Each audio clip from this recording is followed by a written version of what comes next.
Johan Camargo did not start a game until today. Johan Camargo did not have a hit until he mashed a bases-clearing double in the 8th that turned a 4-2 deficit into a 5-4 advantage for the hometown team.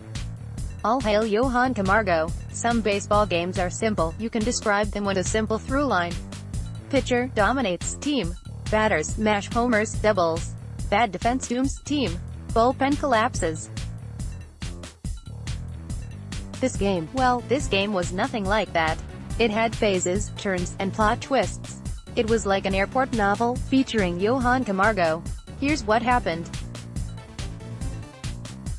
The first few innings were full of tension. Both teams got it going right out of the gate. Julio Teheran somewhat resembled his earlier 2017-8 self, as he had trouble missing lefty bats and reining in his command at the beginning of his outing. He allowed a leadoff single to Ben Zobrist to start the game, and then issued a one-out walk to Anthony Rizzo, missing badly to the arm side, as we've all seen, on 3 of the 4 balls. But then, a gift of Providence, Javier Baez smashed a hanging slider right at Josh Donaldson at third base, allowing for an easy doubling up of Zobrist at second. In the bottom of the inning, it was the Braves' chance to waste an opportunity against Jon Lester.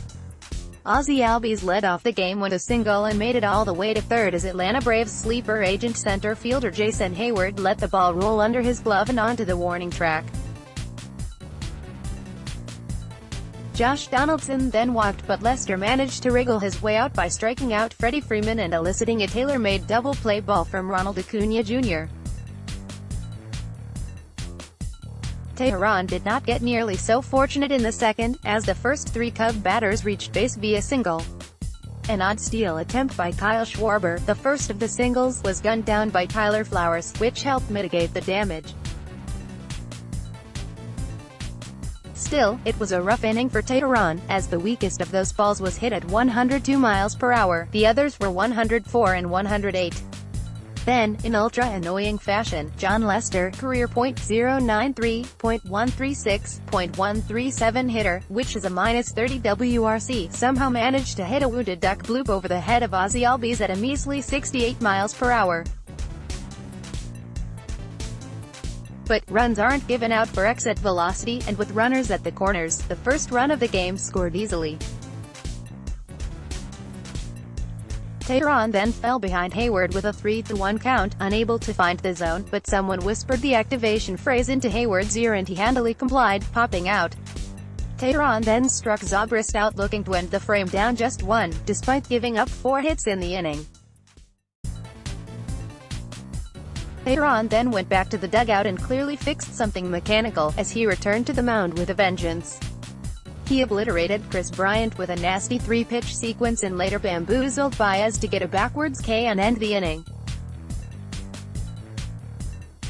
That set up the Braves' first lead of the day, as they finally got to Lester. Dansby Swanson got the fun started by taking a Lester cutter on the outer edge of the zone out to right field. The ball just kept carrying, landing over the fence to knot the game at 1 apiece. Then, on a 0-2 pitch, Ozzie Albies did much of the same, this time on a fastball on the up and away corner of the zone, and just like that, the Braves were out in front by a run.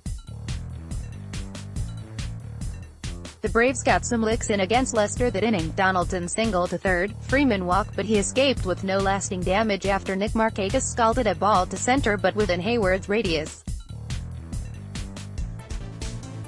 After all that excitement came a sorta peaceful interlude. Teheran's command deserted him in the 4th. He got 2 very quick outs, including a 3-pitch strikeout of Wilson Contreras, but then issued consecutive walks on 10 pitches to Daniel Descalso and Jon Lester. A visibly frustrated Teheran then threw the figurative kitchen sink at Hayward, finally activating his sleeper agent button again on the 7th pitch, a fastball right down Broadway that was nonetheless sent straight upwards for a harmless inning-ending pop-out. Whatever happened in between innings worked again, however, as Teheran returned calm and collected, and struck out the side following a Zobrist leadoff single to end his night. Meanwhile, Lester kept the Braves in check, walking Swanson and allowing a single to Albies but nothing else. The next phase of the game was one familiar to Braves fans: bullpen-induced frustration. Johnny Venters came in on relief of Tehran in the 6th and was bad. He issued a leadoff walk to Schwarber, with only one of 6 pitches finding the zone, and the others being wildly off.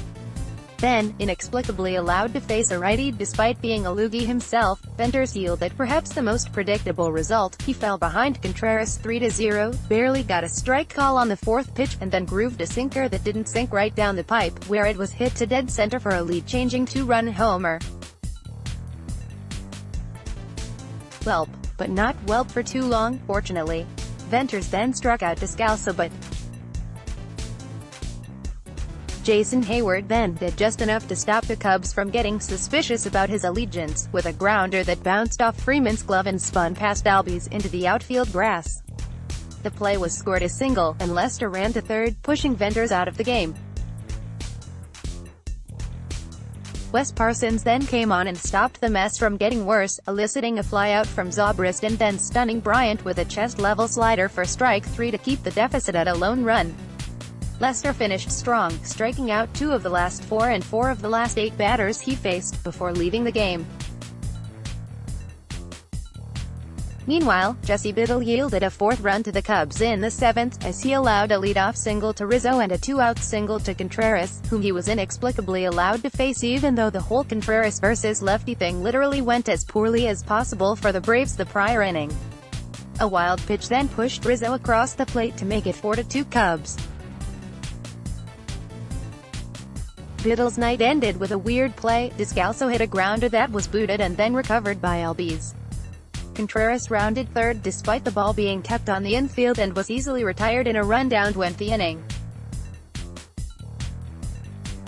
Brendan Kinsler then came on for Chicago and fired what seems like a crazy rarity, a 1-2-3 inning from a reliever.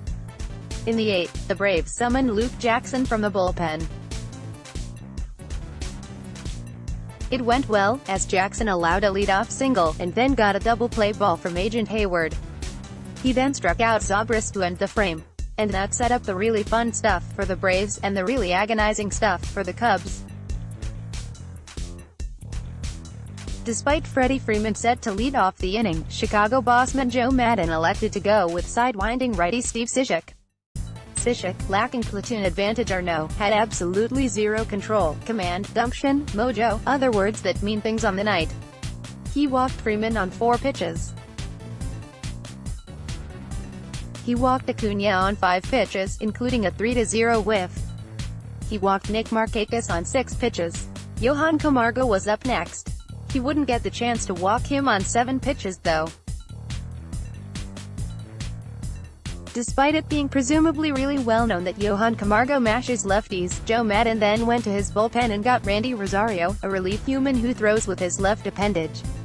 That was an odd choice to say the least, and it's not like Camargo's splits require detailed research. One could surmise he's better against lefties simply from the fact that today's game was the first time the Braves had faced a left-handed starter, and also, not coincidentally, Camargo's first start of the year. Camargo watched the first pitch hit the dirt for a ball, and then did the lefty mashing deed he does so well. Rosario's outer third fastball was walloped into right center beyond the outfielders, clearing the bases, turning a 2-run deficit into a 1-run advantage, and generally being the most awesome thing yet for the Braves this season. All hail Johan Camargo. Was this better than his pinch-hit ground ball RBI triple from last year? I don't know, you decide. Even more oddly, Maddon then lifted Rosario in favor of former Brave Brad Brach. It's not really clear why he didn't just put Brach in instead of Rosario, but hey, we'll take it. Brach didn't fare super well either. Relievers, man, as Tyler Flowers singled to push Camargo to third, and Dansby Swanson hit a sacrifice fly to center to cap the scoring. Brach would actually walk both Albies and Donaldson later in the frame, forcing Maddon to get a 4th pitcher for the frame. This one weird trick will make Rob Manfred hate you. That 4th pitcher was Mike Montgomery, who got Freeman to ground out with the sacks packed. Arodys Vizcaíno then came on for the ninth, and while he did not disappoint by issuing the customary walk, a one-out variety to Rizzo, he struck out both Baez and Schwarber to end the game. Lots of fun stuff in the box score for this one. Ozzie Albies went 3 for 4 with a walk. Josh Donaldson reached base 3 times, single, 2 walks. Every position player reached base at least once for the Braves. The Braves won despite the Cubs pounding out 12 hits, in large part because only one of those 12 was for extra bases.